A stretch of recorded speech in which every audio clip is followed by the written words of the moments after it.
Imagine going to war with a nation that possesses the largest land army, the greatest number of naval vessels, and the third largest air force in the world. Now consider that this country's military is not only vast, but is also in the midst of modernizing its equipment, boasting its ability to operate beyond its borders, and refining the way its forces carry out complex joint operations. Such a scenario paints a picture of a truly formidable foe. This is the trajectory that the People's Republic of China and its People's Liberation Army, or PLA, are following.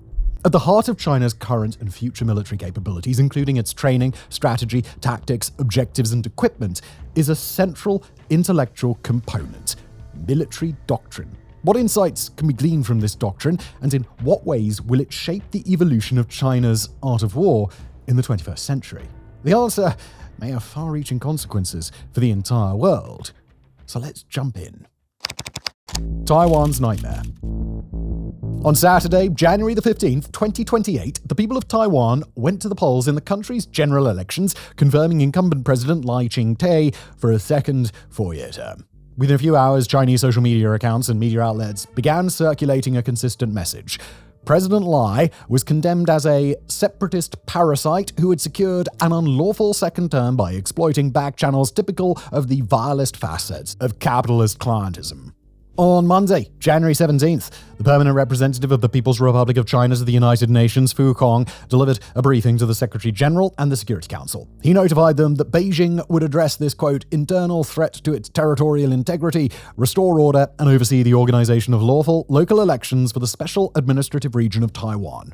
Fu Kong went on to clarify that the People's Republic of China repudiates the use of force to pursue political means. Nonetheless, it is our prerogative to use force in case of attack or provocation. We will not attack unless we are attacked, but we will surely counterattack if attacked.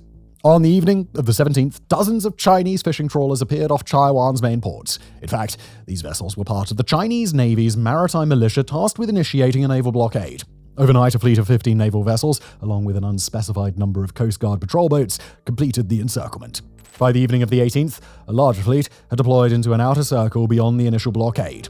At the same time, Chinese aircraft conducted their first sorties, operating both inside and outside the dual-layer encirclement.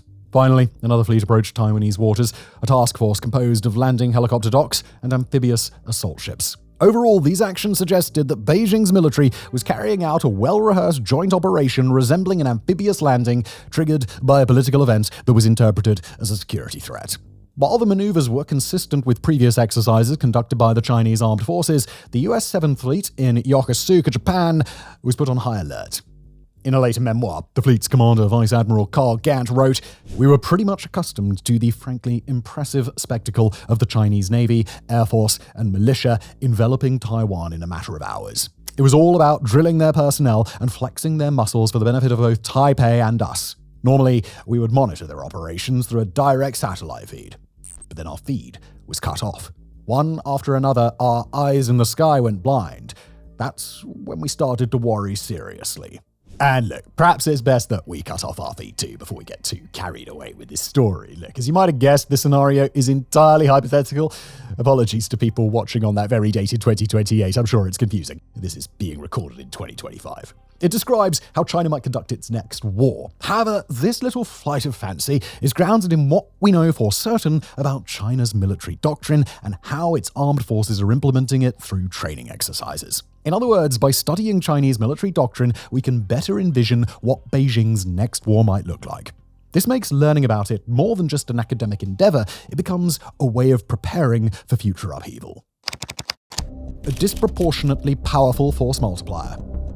Now, before we delve into China's military doctrine and chase its evolution from the Cold War era, let's clarify what we mean by doctrine. British military historian Professor Richard Holmes describes doctrine as, quoting him, an approved set of principles and methods intended to provide large military organizations with a common outlook and a uniform basis for action.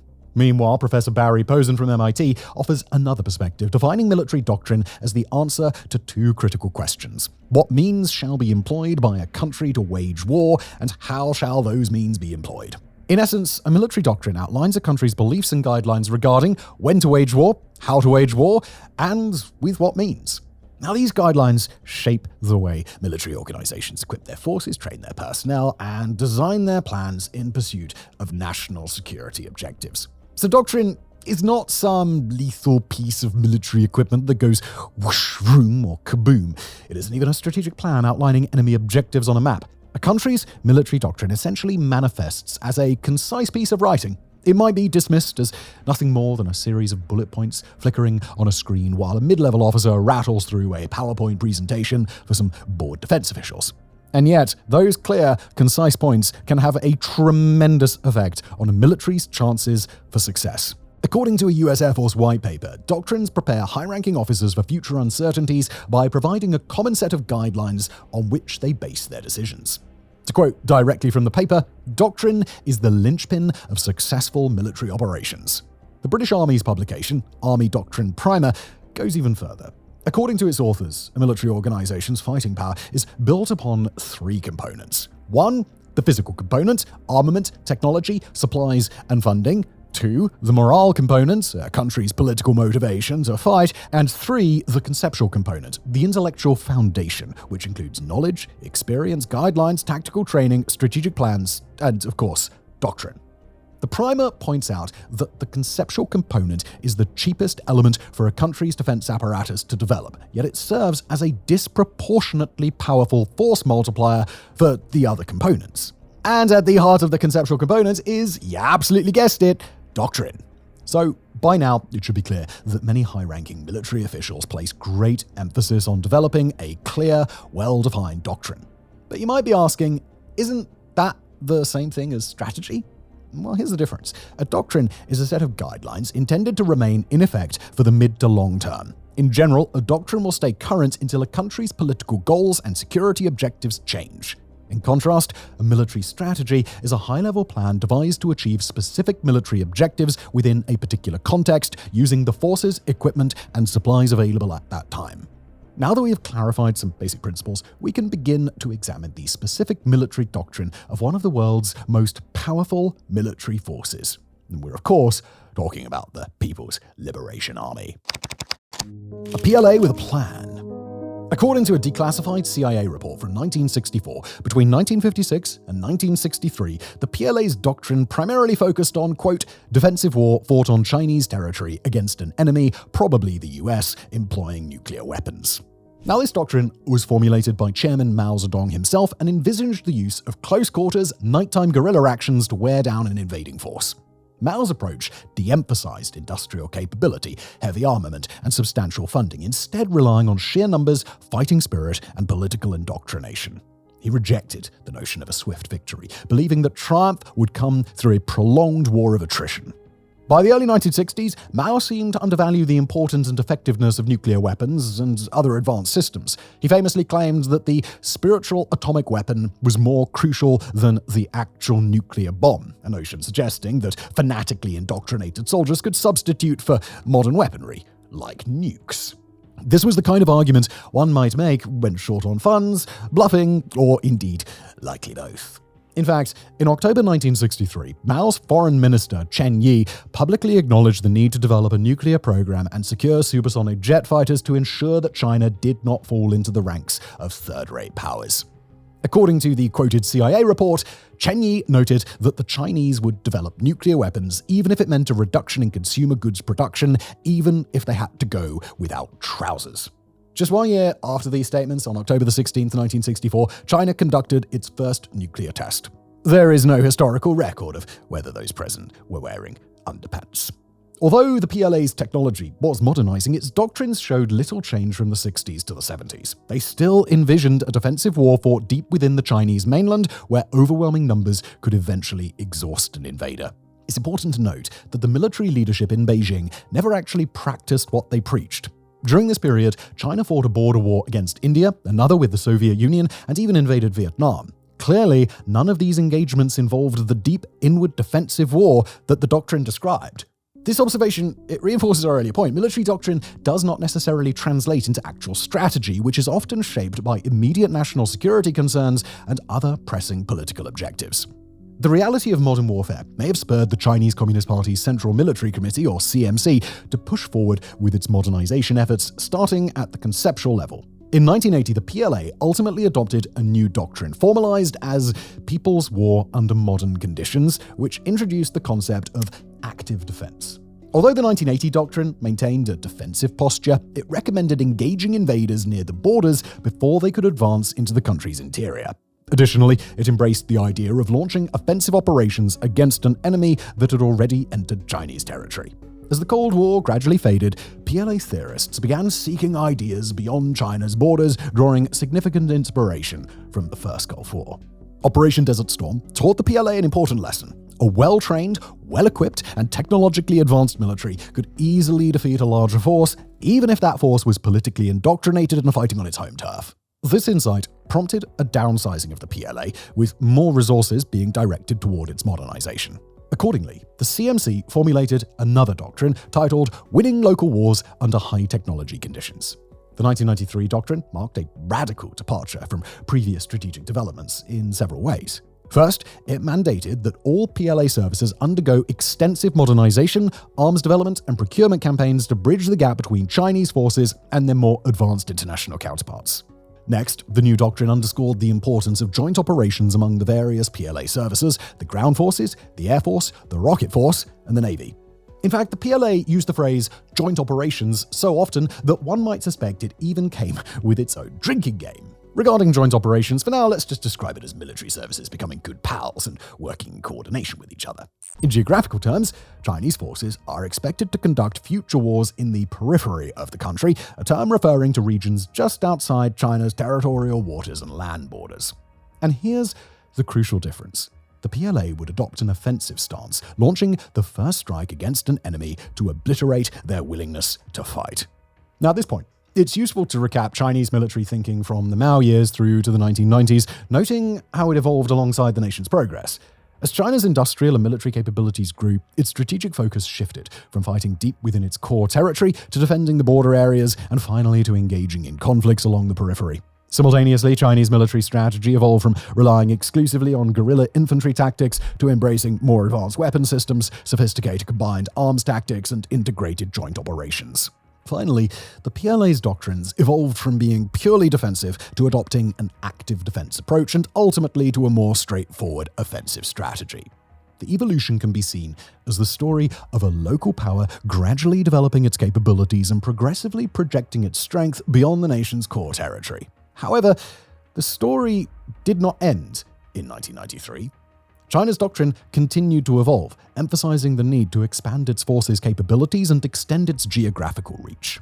At one point, Beijing reverted to a less aggressive stance, at least on paper, but new guidelines blurred the line between what constituted pure defense and what might be classified as an outright offensive strike. Spoiler alert, this shift could prove extremely troubling for Beijing's neighbors. The art of winning informatized local wars. In 2004, China's Central Military Committee issued Winning Local Wars Under Informatized Conditions, an updated version of the previous doctrine that emphasized the role of information technology. A decade later, in 2014, the CMC introduced yet another version, Winning Informatized Local Wars. Now, by this stage, Xi Jinping's China had moved away from the overtly aggressive doctrine of 1993. The key principle was now the timeless strategy of active defense, encapsulated in the stance, we will not attack unless we are attacked, but we will surely counterattack if attacked. Or, as we like to put it, have a go if you think you're hard enough. The 2014 strategy also borrowed other essential concepts from its predecessors. First, while the PLA would maintain a defensive posture at the strategic level, it was prepared to launch offensive missions against any invading or attacking force. Second, such operations might extend beyond national borders into peripheral regions. These regions could include the waters within the so-called First Island Chain, a series of archipelagos stretching from the Kuril Islands in the north to Borneo in the south. This area encompasses the Yellow Sea, the East China Sea, and the South China Sea. The 2014 doctrine made its way into a PLA textbook where it outlines what are known as the 4 pillars of active defense. Number 1, China shall not fire first, but will instead seek to resolve disputes through peaceful means. Number 2, China shall deter the outbreak of war, whether by political or military means. 3, if attacked, China will respond with offensive action aimed at destroying enemy forces. And 4, China will refrain from being the first power to use or threaten to use atomic weapons. Now, there are some crucial caveats to pillar number 3 there. Under certain circumstances, Beijing may carry out active defense even before an adversary has initiated a military offensive. In effect, this means executing a preemptive strike. Analysis by the US Department of Defense in 2016 and 2024 suggests that the PLA may preemptively strike an adversary that China judges is preparing to attack to disrupt an adversary's preparations or offensive. Furthermore, a 2016 report by the Center for Strategic and International Studies notes that Beijing might respond with military action even to what appears to be a non-military threat, quoting, "The first strike that triggers a Chinese military response need not be military. Actions in the political and strategic realm may also justify a Chinese military reaction." Thus, when interpreting these four pillars, the PLA is essentially sending this message. Listen, our doctrine isn't about launching a first strike, but if we are attacked or if we believe an attack is imminent, we will retaliate with full force. And by attack, we mean any non-military action that we perceive as threatening our national security or integrity. In short, they're essentially saying, don't mess with us, okay? Now, look, we'll return to the implications of all of this in a moment, but for now, there's one more aspect of the 2014 doctrine to examine. Much more than its predecessors, this doctrine emphasized the critical importance of joint operations while highlighting the fundamental roles of mobility, flexibility, and information technology in optimizing coordination and enabling precision strikes. In a seemingly less bellicose turn, the doctrine also underscored the PLA's commitment to military operations other than war, or Multiplier. These operations include disaster relief, humanitarian missions, peacekeeping, and anti-terrorism endeavors. This focus on Multiplier may signal Beijing's ongoing efforts to enhance its ability to conduct operations abroad and overseas, that is, to project power beyond its immediate borders. According to the journal Modern Diplomacy's analysis of the 2014 doctrine, the PLA appears to be developing global interests along with the capabilities necessary to defend them. To quote their analysis, China's military leadership has shifted the center of gravity of its defense activities from the terrestrial heartland of the country to its peripheries, primarily the coasts and ultimately China's regional seas. Currently, Chinese doctrine mainly concerns itself with regional and limited wars constrained both in time and space, as well as in the degree of force used. End quote.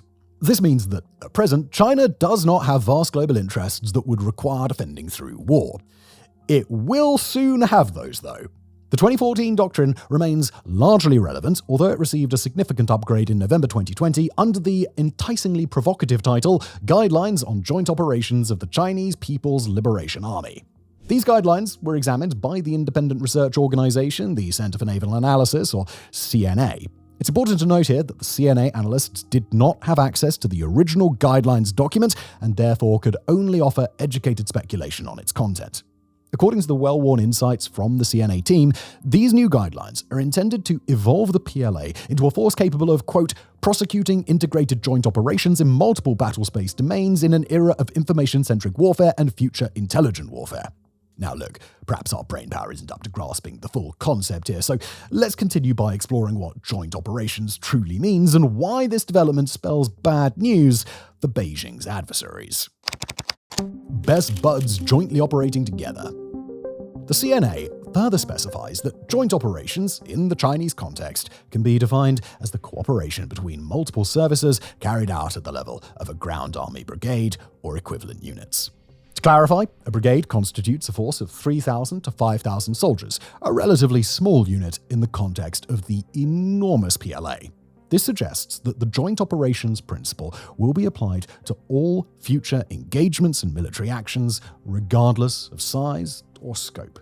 This tenet was confirmed by the PLA's own website, which featured a statement by Major General Chen Rongbi, quoting, "The future combat style of our military will be integrated joint operations under the unified command of a joint operations command organization. It can be said that future wars will be joint operations regardless of scale. No war is joint, and without jointness, it is not a war. This is the common practice among the world's strong military powers." In November 2020, a China Daily article quoted an anonymous PLA source, an analyst from the Academy of Military Sciences, who stated that the new guidelines, quote, are badly needed by the armed forces because they will help combat units to better plan, organize, and coordinate their joint operations. Our forces are giving unprecedented importance to honing their joint combat skills, but have found many problems and questions that they have been unable to solve. Therefore, the highest military authority produced the guidelines to provide methods and solutions and answer questions. End quote. This analyst's perspective hints at an issue that might seem obvious to the strategically minded. By the third decade of the 21st century, it should be expected that the services of any modern military would operate in unison, coordinating seamlessly like best friends. However, these developments suggest that the various services within the PLA have not entirely mastered the concept of joint operations. According to the Shanghai-based publication The Observer, the PLA has, in fact, been suffering from long-running issues such as, quote, gaps in planning and the implementation of joint operations. There have been serious difficulties in getting different services to work together under a single chain of command. The Observer's article pointed out that joint operations were marred by technical difficulties such as the use of different networks and communication systems among various services. Even more troubling, the PLA suffered from deep-rooted institutional challenges defined as, quote, service parochialism. This is a fancy term for the jealousies and petty squabbling between the leaders of the ground army, the air force, the navy, and the rocket force. The 2020 Joint Operations Guidelines also addressed the need to achieve information and electronic supremacy on the battlefield, a sentiment formalized in another doctrinal piece called Integrated Network and Electronic Warfare, or INEW. INEW was designed to motivate Chinese forces to immediately seize information supremacy at the start of a conflict or even before. In other words, INEW clearly highlighted the importance of infiltrating or disabling an enemy's IT and communication systems as early as possible and stressed the necessity for joint cooperation among the forces in the field. The emergence of INEW is closely tied to the high priority placed on cyberspace operations and electronic warfare by the Central Military Committee and by Xi Jinping himself. According to a report by the US Department of Defense, or DoD, cyber operations are a key component of informatization and could serve Chinese military operations in three key areas. First, they allow for the collection of data used in intelligence and potential offensive cyber operations. Second, they can be employed to constrain an adversary's actions or slow their response time by targeting network-based logistics, communications, and commercial activities. Third, they can serve as a force multiplier when combined with kinetic attacks during times of crisis or conflict. End quote. INEW and cyber warfare have become so significant that they have influenced what the DoD defines as the, quote, PLA's core operational concept, multi-domain precision warfare, or MDPW. In a 2024 briefing to the US Congress, the DoD explained how MDPW intends to leverage advances in big data and artificial intelligence to, quote, rapidly identify key vulnerabilities in the US operational system, and then combine joint forces across domains to launch precision strikes against those vulnerabilities. Alright, so look, at this point in the video, we've encountered a tremendous number of doctrines, all with exhaustingly similar names. I apologize. Let's take a moment to recap. The People's Republic of China's current military doctrine is built on the principles set forth in its 2014 version, Winning Informatized Local Wars, with additional concepts introduced in the November 2020 guidelines. The PLA's primary focus remains on fighting local and regional wars along China's borders and peripheral regions out to the First Island chain. These conflicts will be concluded in accordance with the principle of active defense, which combines a defensive posture with the use of offensive operations when a specific threat demands it. And speaking of which, these threats don't have to be strictly military in nature to prompt a Chinese military response. When faced with such dangers, the services within the PLA will work closely together to execute joint operations, regardless of the conflict scale. A key component of these joint operations is the integration of cyber warfare tactics, which may even be deployed before an actual conflict begins. Furthermore, the doctrine calls on Chinese forces to engage in, quote, military operations other than war, potentially paving the way for the development of power projection capabilities. So that's good for them, but this remains largely theoretical for now. As mentioned earlier, military doctrine doesn't automatically translate into precise plans and tactics in the event of a real conflict. However, we can analyze how these theoretical doctrines might shape the behavior of military personnel during training drills and exercises. By observing how the PLA's top brass justify their pay during peacetime, we might gain insight into how they might eventually deploy their forces when it's finally time for war. A massive training grounds. Alright, so first of all, let's consider the PLA ground forces, the largest of China's service branches with an estimated 965,000 active duty personnel. Throughout the 2020s, the Land Army has focused its training on two primary areas. One area aims to enhance its long-range fire capabilities in close cooperation with the PLA Rocket Force. The other concentrates on perfecting joint operations, particularly the coordination among reconnaissance units, special forces, mechanized infantry, armored units, combat engineers, and signal units. These complex exercises are typically held at China's largest military training ground, the Zhuri Combined Tactics Training Base. Located 400 kilometers northwest of Beijing in the Inner Mongolia Autonomous Region, the base spans 1,066 square kilometers, roughly equivalent to 9/10 the entire size of Los Angeles.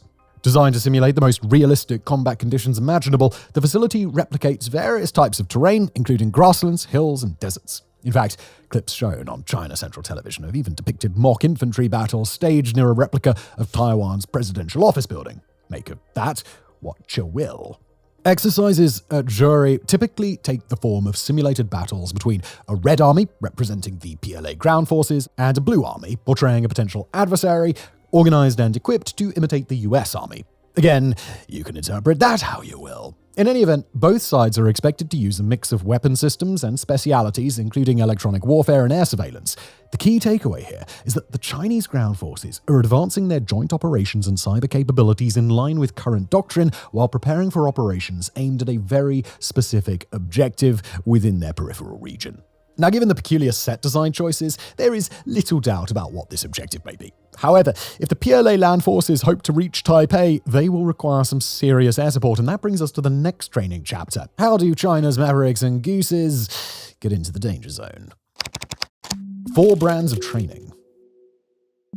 Since the 1980s, Chinese military doctrine has gradually been shifting away from a purely defensive posture. Yet the PLAAF largely continued to operate and train defensively, preparing to counter long-range bombing attacks from a potential enemy. It was only with the 2014 reforms that the PLAAF developed its own interpretation of these recent doctrines, a version dubbed Integrated Air and Space Operations, being prepared for simultaneous offensive and defensive operations. It's not exactly the most catchy title, but it leaves little room for ambiguity, doesn't it? We might refer to this as a sub-doctrine or a service-specific doctrine for the Air Force. Whatever the label, this concept calls for the PLAAF to develop and perfect its capability for long-range offensive strikes and power projection operations.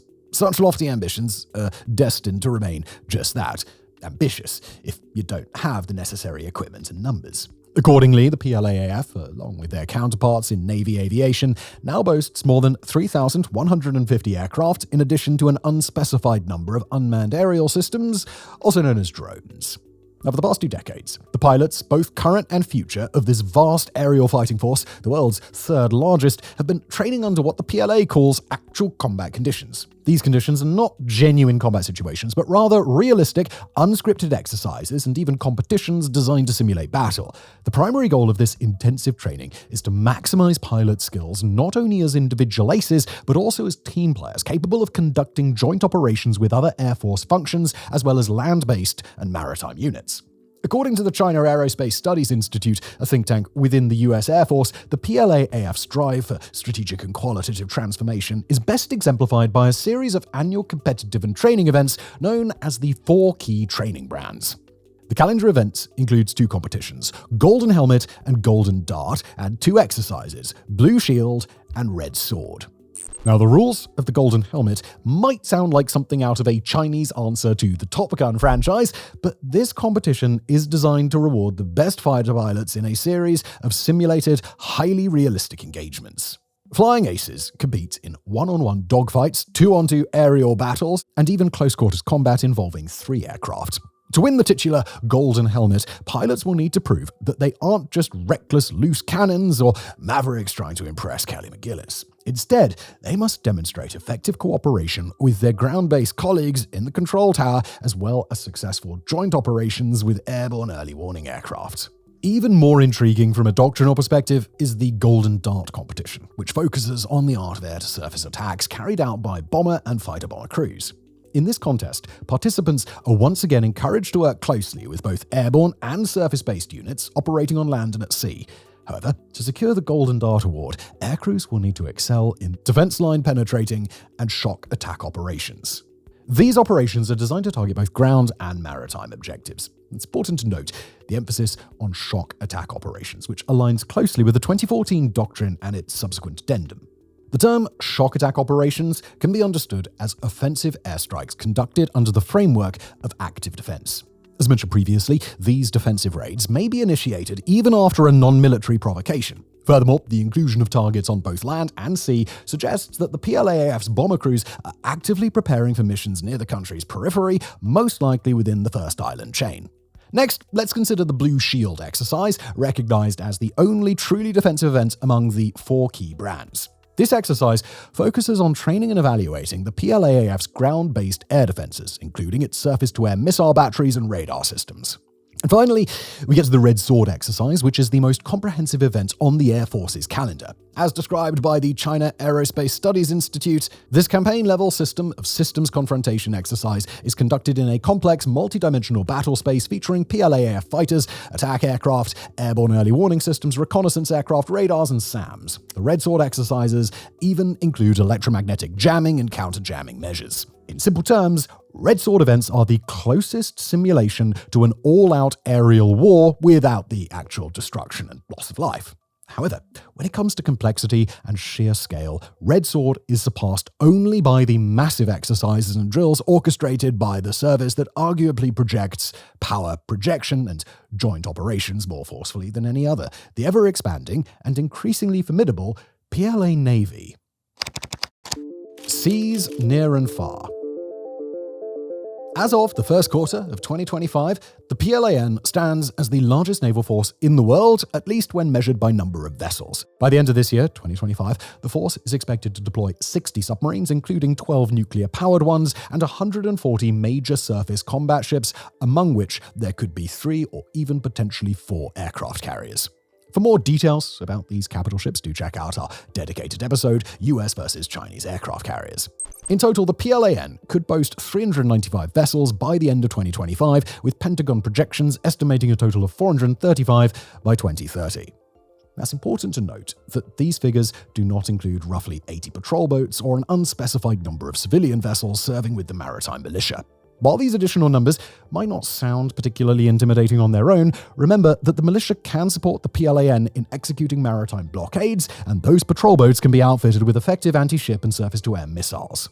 And speaking of which, it appears that the PLAN has been investing heavily in both cash and brainpower to develop long, pointy, and very, very fast weapons capable of killing at a distance, such as the YJ-18 and the YJ-83. According to the already cited 2024 DoD report, the Chinese Navy can now rely on a, quote, modern array of anti-surface and anti-air capabilities. However, that is not enough. Quoting again, in the coming years, the PLAN will probably field land attack cruise missiles, LACMs, on its newer cruisers and destroyers, end quote. This impressive display of power clearly indicates that the PLAN is not content with merely patrolling and defending China's coastline. Instead, it has developed its own long-term grand strategy, which was influenced by the 2014 PLA doctrine and first formalized in 2015. This grand strategy comprises 2 main objectives: near seas defense and far seas protection. And the choice of words here is telling. In Mao's time, the phrase near seas may have simply referred to China's territorial waters just off its coast. However, as of 2015 under Xi Jinping, China now defines near seas as the maritime region within the first island chain. The strategic goal is to secure China's maritime interests within this area, extending well beyond its immediate borders. In contrast, the doctrine of far seas protection involves operations beyond the first island chain. Now, in theory, this definition might be interpreted as referring to the world. However, a 2019 PLA white paper established clearer boundaries based on the Navy's current capabilities. The far seas include the Northern Indian Ocean and the Western Pacific Ocean, at least out to the second island chain. This area stretches from Japan's Bonin Islands southward to western New Guinea, and it even touches the US military base on Guam along the way. The operations planned in these areas include both peacetime and wartime missions, the latter encompassing the defense of vital sea lanes and striking high-value enemy targets. Even before formalizing its far seas protection concept, the PLAN had already executed training exercises to test and showcase its power projection capabilities. In early 2014, a Chinese surface fleet conducted an advanced training exercise spanning the South China Sea, the Eastern Indian Ocean, and the Philippine Sea. Over 23 days of rigorous drills, PLAN personnel honed their anti-submarine warfare capabilities, practiced air defense maneuvers, and engaged in electronic warfare. Additionally, they refined the art of expeditionary logistics, the backbone of any credible overseas invasion. This comprehensive exercise was designed not only to train the PLAN for seizing and occupying disputed territory within the First Island chain, but also to signal to other regional powers that China is enhancing its ability to project power. Now, in recent times, the PLAN has steadily enhanced its ability to operate beyond its traditional watery backyard in the First Island chain. For example, in 2023, the service conducted 3 exercises in the Philippine Sea using the aircraft carrier Shandong and its accompanying battle group. However, it appears that the PLAN has been devoting most of its resources to joint operational drills with other PLA branches, focusing on targets much closer to home. On May the 23rd and 24th, 2024, the Navy, along with their counterparts in the Land Army, Air Force, and Rocket Force, staged Joint Sword 2024A, a complex series of exercises conducted to the north, south, and west of Taiwan. Over the course of these 2 days, personnel from all 4 services simulated strikes on targets across sea, land, and air by employing a diverse mix of tactics and weapon systems, from aerial raids and amphibious assaults to drone strikes and missile bombardments. In total, the PLA deployed 111 aircraft and 46 vessels into Joint Sword, including Type 052D destroyers, as well as J-20 and J-16 fighter jets. Notably, 82 of these aircraft approached Taiwan's contiguous zone, that is, what many would describe as dangerously close to its territorial waters.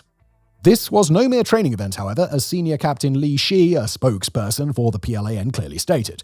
Joint Sword was to be understood as strong punishment for the separatist acts of Taiwan independence forces and a stern warning against interference and provocation by external forces. The timing of the event was also telling, occurring only 3 days after the inauguration of Taiwanese President Lai Ching-te. Once again, we can see how the PLA's real-life training reflects its doctrinal tenets. Joint Sword 2024A was clearly aimed at fine-tuning joint operation capability while also embodying the concept of exercising active defense on China's periphery in response to a perceived political aggression, in this case, Taiwan's separatism. The May exercises were followed by similar drills from December the 9th to the 11th, 2024, during which the PLAN deployed some 60 ships and submarines within the First Island chain, including areas near Taiwan. Now, according to the think tank, the Jamestown Foundation, these drills could be seen as Beijing flexing its naval muscles and displaying the PLAN's power projection capabilities. The intended audience was not Taiwan, but rather the then President-elect Donald Trump and the US 7th Fleet, based in Japan. Some 2 months later, in February 2025, the Chinese Navy was at it again, conducting more combat training with a clearly offensive posture. From the 24th to the 27th, Chinese naval units staged exercises that included live fire tests and drone sorties across several theaters, such as the Gulf of Tonkin, the Philippine Sea, and the Tasman Sea. At the same time, the PLAN carried out a joint operation exercise centered on a landing helicopter dock, or LHD task force, simulating an amphibious landing near Taiwan.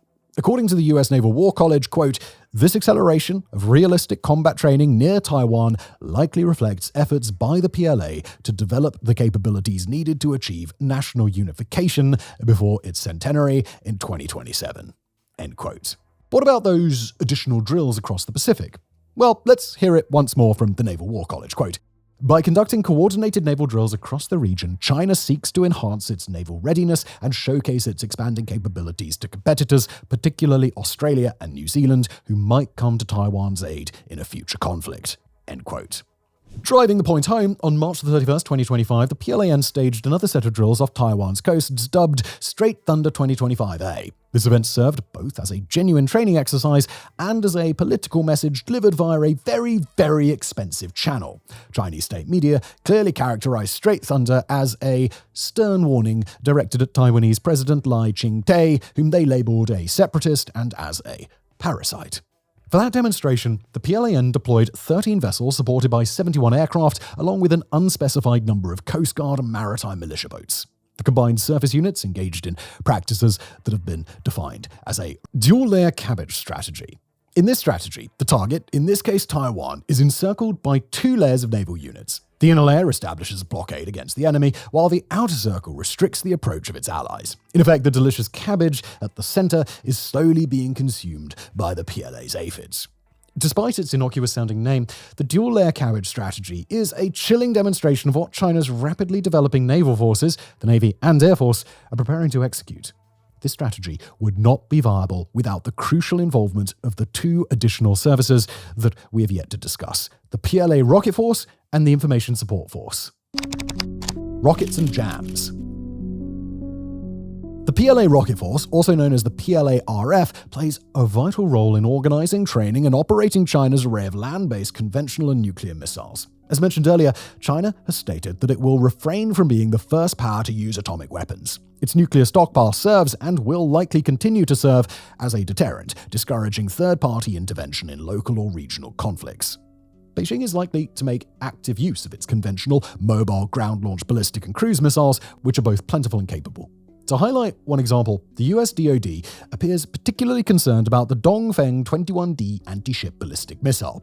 These formidable weapons give the Rocket Force the ability to carry out precision strikes against enemy capital ships, including aircraft carriers, from ranges of up to 2,150 kilometers away, which is well beyond the first island chain. On the training front, the People's Liberation Army Rocket Force routinely conducts live-fire drills, executing strikes against simulated targets such as airfields, bunkers, aircraft, and most importantly, ships. Since April 2023, the PLA-RF has actively participated in all PLAN training events. In these simulated engagements, the Rocket Force's role has been to cover the PLAN's back. While the Navy might confront a local enemy within the first island chain, the PLA-RF practices launching long-range strikes against an allied fleet of that enemy. And this leaves us with the Information Support Force, or ISF, about which we know even less. The service was first created in 2015 as the Strategic Support Force, or SSF, following an intervention by Xi Jinping himself. Its role was to manage and protect the information and communication systems of the other PLA services. In 2024, the SSF was dissolved and replaced by the ISF, which performs similar functions. As part of this reshuffle, the party's Central Military Commission took direct oversight of 2 pre-existing departments that were previously subordinate to theatre commanders. The Aerospace Force, or ASF, which is in charge of nearly all surveillance, communications, and warfare operations in space, the Cyberspace Force, or CSF, which is responsible for operations in the cyberspace and electromagnetic domains, as well as for missions that extend to psychological operations, public opinion, and legal warfare. Now, little is known about the training regimes of the ISF, ASF, and CSF, not to mention the now-defunct SSF. What is certain is that before its dissolution, the Strategic Support Force participated in all major training drills and exercises alongside other PLA services. It provided reconnaissance and intelligence from both land and space-based sensors, organized the setup of command and control posts, handled communications, managed cyber warfare, and deployed sophisticated electronic jamming and counter-jamming techniques. All in all, the ISF and its associated departments appear to be a key ingredient of joint operations, so essential, in fact, that they might be defined as the connective tissue enabling the other frontline services to operate in harmony. So, now that we've learned how the PLA services have been preparing for war, can we predict what type of operations we might expect from the Chinese military in the coming years? A world-class force.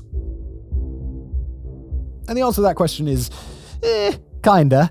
As stated earlier, the strategic plans enacted during a conflict don't necessarily align with the country's doctrine. These plans must account for the resources available at that moment and address the most pressing national security objectives. We can speculate, however, that Beijing is unlikely to initiate an offensive war.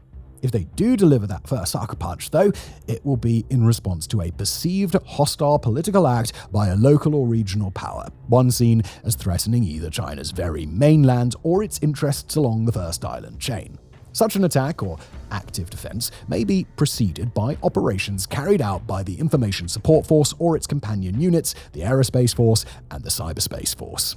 These operations could involve interfering with the enemy's communications networks and information systems, or even disseminating propaganda and disinformation to shape public opinion. When the situation escalates, the PLA will implement its joint operations guidelines, deploying brigade-sized units from the Army, Navy, Air Force, and Rocket Force to cooperate toward a common objective. Based on the nature and frequency of recent training events, the Central Military Committee appears to be preparing for a confrontation within the first island chain. In such a scenario, we can expect the PLAN to work closely with the Air Force to encircle their target, whether it is an island or an enemy fleet. This primary layer will then be surrounded by a secondary naval layer designed either to deter or to directly engage additional enemy units, as well as their allies. Meanwhile, the rocket force will assist by targeting enemy ships and aircraft, extending its efforts as far as the second island chain. If the main military objective is an island or perhaps a coastal target on an enemy mainland, the PLA ground forces will also be mobilized to play their part. Once the dual-layer cabbage has been securely positioned around the mainland target, it will be time for boots to hit the ground and launch an invasion. These operations will be carried out in close cooperation with other services. The Air Force will put its ground attack skills, perfected through the Golden Dart competition, into practice, while the Information Support Force will ensure continuous communication and simultaneously disrupt the enemy's command and control structures. Would such an application of doctrine guarantee victory for the PLA? Well, that of course remains uncertain, as the outcome depends on, far too many variables. What we can say with more certainty is that China's potential rivals and targets, even those beyond the first island chain, have ample reason to be concerned about the evolution of the PLA. Successive iterations of military doctrine and guidelines issued by the Central Military Committee have followed three distinct patterns. China's military sphere of influence is expanding, its previous strictly defensive stance is loosening, and its armed forces are undergoing an overall modernization. This modernization emphasizes coordination, joint operations, and advanced technology over mere numerical strength. This transformative process may evolve according to a three-stage roadmap, as highlighted in a 2023 Pentagon report to the US Congress titled Military and Security Developments Involving the People's Republic of China. Drawing on PLA official writings, the Department of Defense outlines the three stages as follows.